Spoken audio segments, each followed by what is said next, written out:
Today we're going to learn some safer ways that you can respond if someone is at risk in the water. You're going to learn what you can do, even if there are adults right there with you. Let's review what we've already learned about water safety. What's the most important thing? You should never go to the water or in the water without an adult. You should always have a water watcher, someone who's actively watching the pool, eyes only on you and nothing else. No distractions, no phones, just on you.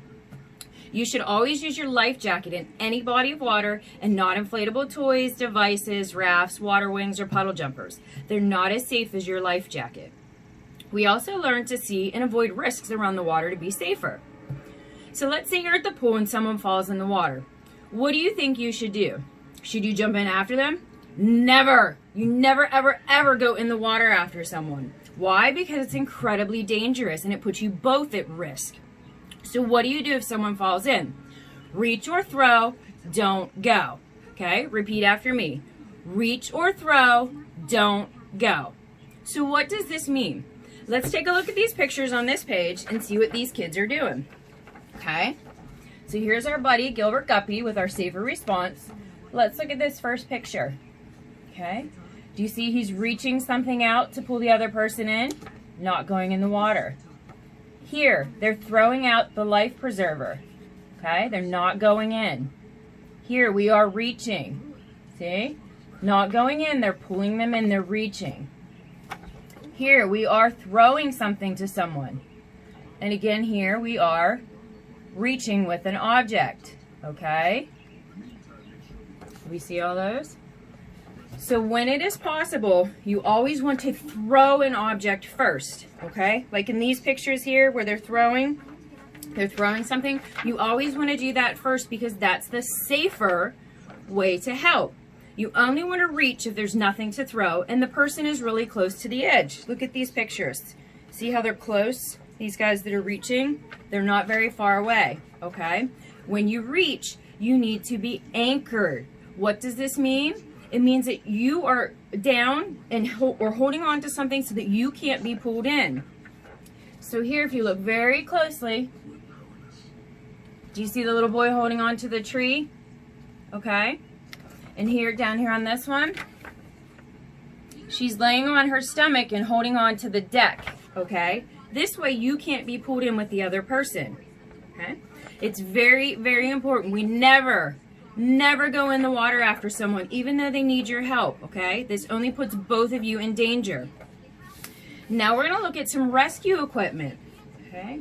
You guys have probably seen these before because they're used by the lifeguards. We have some pool hooks, and we've got a life preserver, we've got a throw rope, and we all know what that one is, right? That's a life jacket, okay? And what these are objects that you can throw or use to reach to get someone into the pool, okay? And we usually see the lifeguards use these, right? Okay, so what if you do if there's no lifeguard, right? There's a lot of places you can go swim that don't have lifeguards. Do you remember the bodies of water that we talked about? Like lakes, ponds, rivers, things like that? Those don't have lifeguards, but you still go swimming, right? So what would you do? Most people don't have these in their backyard, at their homes, or out on a lake. Okay, so what can you use at home? Well, we all have our life jackets, right? Everybody's got their life jacket, okay?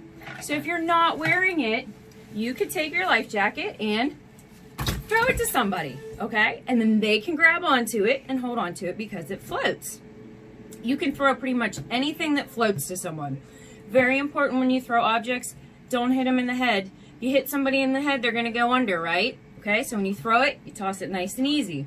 What else could you use at your home pool? Do you guys have anything else? How about a kickboard?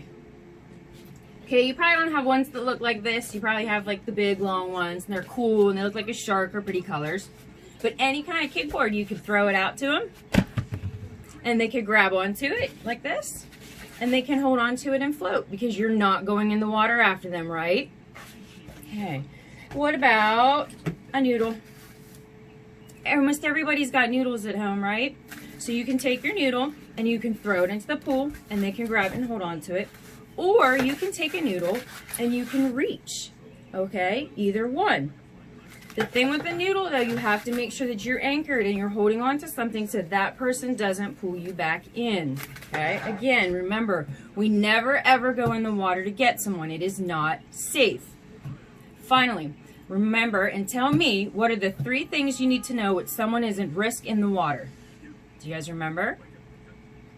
Reach or throw, don't go. Okay, one more time. Reach or throw, don't go. We got it? Thanks for listening and becoming a safer me.